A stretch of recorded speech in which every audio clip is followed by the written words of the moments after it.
All right, let's unpack this. We're doing a deep dive today into the latest report on the Metro Vancouver and Fraser Valley housing scene, looking specifically at May 2025. The numbers, the trends. Yeah, and the goal here is really to take all this info, the data, the articles, and boil it down. Cut through the noise, figure out what's actually happening on the ground. What does it all mean for you? Right. Whether you're thinking of buying, selling, or just, trying to get a handle on this market, because May, it's an interesting picture. It really You is. see maybe some hints of life, buyers getting a bit more active, but then there's this ongoing uncertainty and inventory's changing quite a bit. A real mix of signals. Yeah. So where do we start? The headline numbers. Sales. I think sales make sense. And what really jumps out is this contrast. Yeah. You've got the trend within 2025 itself, month over month, Yeah. and then you've got the year-over-year picture, which is quite different. Okay, let's start with that 2025 trend then. In Greater Vancouver, the report shows sales have been climbing, right? They have, yeah. Sequentially. Started low in February, 1,827 sales. Then March was 2,091. April hit 2,163. And May ticked up again to 2,228. Okay, so that's a decent climb from February, about 22%. Exactly. And Yeah. even just April to May, that's a 3% bump. So month over month this year, there's definitely more activity, more buyers stepping in. Right, more engagement. But okay, here's the twist you mentioned. How does May 2025 stack up against, say, last May or the May before that? Well, that's where it gets stark. Those Okay. 2,228 sales, that's down 18% from May 2024. They saw over 2,700 sales then. 18% lower than just last year. And compared to May 2023, it's down 35%, a Yeah. really significant drop from 2 years ago. Wow. And the report puts this in historical context too, doesn't it? It does. It says May 2025 sales in Greater Vancouver are, get this, 30% below the 10-year average for May. 30% below normal for May. And if you ignore 2020, because, pandemic weirdness, Right. these are the lowest sales for May since the late 1990s. The late 90s, that's Yeah. quite something. Yeah, the source even throws out this comparison. May 1991 saw 3,800 sales. Way more than this May. Way more. And that was with fewer people, fewer houses overall back then. Really puts it in perspective. So what's the takeaway from that? What does the report suggest is going on? It talks about this idea of growing pent-up demand. Like, there are probably lots of people who need to move or want to for all the usual life reasons. Job changes, family size. Exactly. Yeah. But something, maybe uncertainty, maybe something else is keeping them on the sidelines. So the demand is kind of building up, but not translating into sales like it normally would. Okay, so even though overall sales are low historically, you mentioned that month-over-month activity is up in 2025. How does the report describe what buyers are doing? There was an analogy. Oh, yeah, the spaghetti analogy is great. It says buyers are throwing more offers against listings, kind of like throwing spaghetti against the wall to see what sticks. Ah, I like that. It's so visual. What does that tell us? It suggests buyers feel like they have choices. Yep. They have options. They're not just waiting around. They're actively putting offers out there, testing the sellers, testing prices, maybe terms too. They feel like they have some leverage, And sometimes the spaghetti sticks. meaning some sellers are meeting them partway, adjusting expectations, making a deal happen. But sometimes it falls away. Right. Other sellers aren't budging or the offer isn't right, and no sale happens. And the report thinks more spaghetti will stick going forward. That seems to be the expectation mentioned, yeah. That this increased buyer activity is a key signal, even if the overall sales volume is still low compared to history. But why is the volume still so low then, if buyers are more active? Is it just interest rates being high? Well, that's a really interesting point the source makes. It explicitly says it's not just the interest rates. It actually notes that rates right now are around the 10-year average. Oh. The main culprit, according to this report, is uncertainty. Just a general lack of confidence in the market, in the economy, whatever it might be. That's what's really holding things back. You can almost feel that, can't you? Just thinking about people maybe stuck in the wrong house, too small, too big, wrong area. And they're just wishing they could move, but waiting for some sign. Absolutely. That hesitation is there in the numbers, and it leads right into the other side of the market, listings and inventory. Right, the supply side. What happened with new listings coming onto the market in May? Well, new listings in Greater Vancouver had been climbing through the spring. They peaked in April at almost 7,000. May saw a little dip, down to 6,728. Okay, down slightly from April, but compared to last year, or the average. Still up. May's new listings were 4% higher than May 2024. and they've been running well above the 10-year average for new listings. May was 9% above average, April's even higher, 19% above. So consistently more new supply hitting the market than usual. Yeah, steady stream. And if you've got more new stuff coming on, but sales are, historically sluggish, Yeah. what happens to the total number of homes for sale? It goes up. Active listings, the total pool of available properties just keeps growing. End of March in GV, it was around 14,500. End of April, over 16,200. By the end of May, 17,094. Wow, over 17,000 active listings. That sounds like a lot. How does that compare to a year ago? It's way up. That 17,094 is 26% higher than the 13,600 or so active listings we saw in May 2024. A 26% jump in total inventory in just 1 year. That's significant. It is, though the report does note the rate of that year-over-year increase has slowed a bit. It was like 38% in March, 30% in April, now 26% in May. Okay, slowing pace, but still building. Definitely building. So rising active listings, sales only nudging up month to month, but low overall. That must impact how quickly things are selling, the absorption rate. Exactly. The report looks at the sales to new listings ratio. Basically, for every 100 homes listed in May, how many sold in May? And the answer Only 33%, just Wow. one-third. One-third. Yeah, that's barely up from 31% in April. But look back. It was 42% in May 2024 and way up at 59% in May 2023. So most new listings aren't selling within the month. They're just adding to that big pool of active listings. That's right. They're swelling the inventory. And the report mentioned something visual related to that, didn't it? About signs. Ah, yeah. It's kind of funny.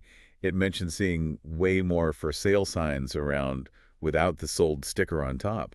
Apparently, in some areas, they're actually running low on physical signs because homes aren't selling fast enough to free them for the next listing. Not enough signs to go around because sales are slow. That really paints a picture, doesn't it? It really does. Highlights how much is sitting there. The source also adds that some listings are probably being canceled and relisted, maybe lower. And you might see some sellers just pull their homes off for the summer if things don't pick up. Okay, so let's tie this together. Sales creeping up in 2025, but low historically. New listings are strong. Active listings are way up.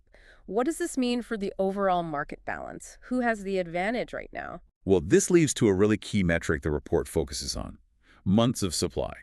You take the total active listings and divide by how many homes are selling each month. It tells you how long it would take to sell everything currently listed if sales continue at the current pace.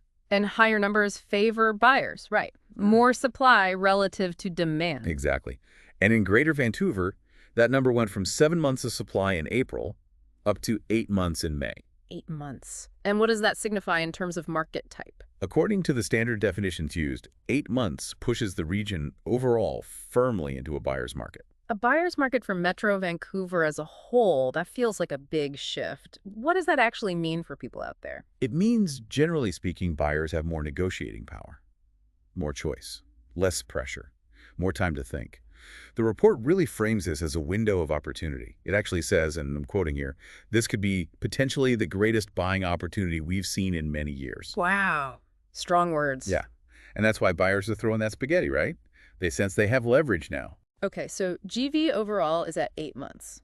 Does it break it down by property type? Detached, townhomes, condos. It does. Detached homes are deepest in buyer territory. 10 months of supply. 10 months for detached. Townhomes are holding balanced, right at 6 months. But condos, they tipped over. They went up to 7 months of supply, which the report classes as moving into buyer's market conditions too. So detached and condos favoring buyers in GV, townhomes balanced. What about the Fraser Valley? Fraser Valley's overall months of supply actually dipped slightly, from 10 down to 9 months. Still very much a buyer's market, though. Still 9 months. Okay. Within the SV, detached went from 11 months to 10. Townhomes stayed balanced at 6.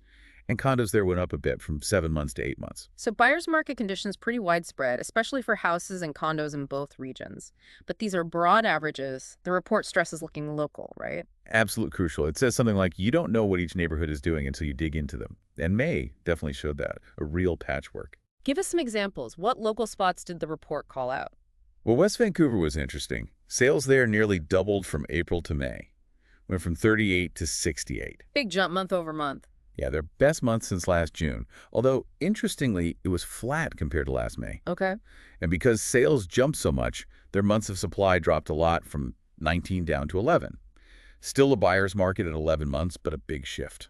Any areas where sales went down month over month? Yep, mentioned Vancouver West, Port Coquitlam, Pitt Meadows saw dips from April. And overall, the Fraser Valley actually saw stronger month-over-month sales growth, 15% compared to just 3% in Greater Vancouver. Were there any places that actually beat last year's sales numbers, like sales up compared to May 2024, despite the overall drop? A few, yeah. West Van was up just 1%, basically flat. Burnaby East was only down 3%, also pretty flat. But Port Moody was up 5%, Sawasan up 5%. Lander sales were flat year over year, too, so pockets of resilience or growth. And what about those inventory struggles? Any specific areas mentioned as having a lot of homes sitting around? Yeah, Surrey and Delta got called out for having um, inflated inventory levels and slower sales. The report contrasted that with places further east, like Abbotsford and Aldergrove, which apparently did better year over year in May. Okay, so lots of local variation. What about prices then? The house price index, the HPI, what did that show? Right, the HPI is generally seen as the more stable measure of price trends. It tracks the typical home. And the trend in May, according to the report? Mostly down month over month in the areas they detailed. Yep. But the really key thing, HPI was down year over year across all the specific areas broken out in the report. Down year over year everywhere they looked closely. Everywhere they detailed, yes. Compared to May 2024, prices were lower. Where were the biggest year over year drops? Burnaby East showed the largest decline mentioned, down 7.0% year over year on the HPI. West Vancouver was next at minus 6.0%. Any exceptions at all? Any places where prices nudged up slightly month over month in May? A couple tiny ones were mentioned. North Vancouver HPI was up 1.6% month over month. Port Coquitlam up 0.1%. Port Moody up 0.6%. Okay, but very small increases. And the big picture, especially year over year, was down. Definitely. The downward trend year over year was pretty consistent across the board in the detailed areas. All right. So this complex picture, slow sales historically, but ticking up month to month, lots more inventory, pushing us into a buyer's market, prices generally softening year over year. What about external stuff? Did the report mention wider factors influencing May? It did. It sort of characterized May as being a bit of a quiet month, a reprieve maybe from really big external news, elections, major Bank of Canada moves, big trade issues, at least until late in the month. But things on the horizon. Yeah, and noted things like today's Bank of Canada meeting June 4th and potential fallout from those steel and aluminum tariffs. The source also touches on government goals around housing, supply, the economy, and mentions needing stable rhetoric from down south, meaning the U.S., just reporting that neutrally as it's in the source. Exactly. And it loops back to the Bank of Canada having paused rates because inflation was being sticky and the economy, the GDP, showed a bit more life than expected. Some of that GDP bump maybe being people buying early to avoid tariffs. So the BOC pause makes sense in that context, but the report keeps coming back to something else being the main issue, right? Even with rates where they are. Yeah, even though it notes rates are basically at the 10-year average and these pauses can't go on forever, the core message is still about confidence. Confidence. That's the word that keeps popping up. The lack of confidence is what's really keeping that pent-up demand from flooding back into the market. Okay. Let's try and synthesize all this. We've gone deep into the May report. What are the absolute key takeaways for listeners? Well, first, even though sales are still way down from last year and below historical norms, they did continue to grow month over month through May. That 2025 upward trend is real. Okay. And that signals buyers are getting more active. Why? Because there's just more for them to look at, more choice. Exactly. More inventory, more choice. Right. And that combination, more listings, slower sales, has pushed the overall Greater Vancouver market into buyer's territory. That 8 months of supply is a key indicator. Right. So summarizing the report's conclusion, you've got rates that have stabilized for now, this built-up, pent-up demand simmering under the surface, and much more inventory available. And the report sees this combination As an opportunity, particularly for buyers. It paints a picture of a market where buyers have gained leverage they haven't had for a while. a market holding its breath, maybe, but buyers are starting to test things out more. That's the feeling you get from it, yeah. Okay, so here's a final thought for you, our listener, to chew on after this deep dive. We've established there's rising inventory creating buyer's market conditions in many areas. We've also heard about significant pent-up demand waiting for a reason to act. So the question is, if confidence does start to return, maybe triggered by something like a Bank of Canada move or just better economic news, or less uncertainty from external factors, how fast could that pent-up demand actually absorb the inventory that's built up? And thinking about that patchwork we discussed, those different local trends in places like West Van or Surrey or Port Moody, Which specific areas do you think might see that absorption happen quickest if and when that broader confidence returns? Something to think about.